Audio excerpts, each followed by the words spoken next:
வணக்கம், நான் சஞ்சனா. இந்த வாரத்தின் அதிரடி அறிவியல் செய்திகளை பார்க்கலாம். சுமார் 5 மாதங்களுக்கு பிறகு நாசாவின் வாயேஜர் 1 விண்கலம் பூமியுடன் மீண்டும் வெற்றிகரமாக தொடர்பை ஏற்படுத்தி ஆச்சரியப்படுத்தியுள்ளது. பிரிட்டனில் சுமார் 20 கோடி ஆண்டுகள் பழமையான உலகின் மிகப்பெரிய கடல் ஊர்வனவற்றின் மாபெரும் புதைப்படிமத்தை ஆராய்ச்சியாளர்கள் கண்டுபிடித்துள்ளனர். ஆபத்தான பாக்டீரியாக்களை அழிக்கும் திறன் கொண்ட முழுமையும் புதிய வகை ஆன்டிபயாட்டிக் மருந்தை மருத்துவ ஆராய்ச்சியாளர்கள் இந்த வாரம் கண்டுபிடித்துள்ளனர். இந்தோனேஷியாவில் ஒராங்குட்டான் குரங்கு ஒன்று முதன்முறையாக மருத்துவ குணம் கொண்ட தாவரத்தை பயன்படுத்தி தனது காயத்தை சுயமாக குணப்படுத்தியுள்ளது. மனிதர்களின் உடலுக்குள் மிக ஆபத்தான நுண் பிளாஸ்டிக் துகள்கள் அதிக அளவில் படிந்திருப்பதை மருத்துவ ஆராய்ச்சியாளர்கள் உறுதியாக கண்டுபிடித்துள்ளனர். ஜேம்ஸ் வெப் விண்வெளி தொலைநோக்கி மூலமாக தொலைதூர கிரகமான கேடு 18P-யில் தண்ணீர் இருப்பதற்கான புதிய ஆதாரங்கள் தற்போது கண்டுபிடிக்கப்பட்டுள்ளன.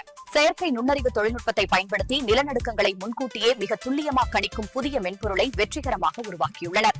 மெக்சிகோ கடலோர பகுதியில் உலகின் மிக ஆழமான நீலத்துளை எனப்படும் மாபெரும் கடல் பள்ளத்தை ஆராய்ச்சியாளர்கள் தற்போது கண்டுபிடித்துள்ளனர். மரபணு மாற்றப்பட்ட பன்றியின் சிறுநீரகம் பொருத்தப்பட்ட முதல் மனிதர் சிகிச்சை பலனின்றி 2 மாதங்களில் பரிதாபமாக உயிரிழந்துள்ளார். அறிவியல் செய்திகள் இதுடன் நிறைவடைந்தது.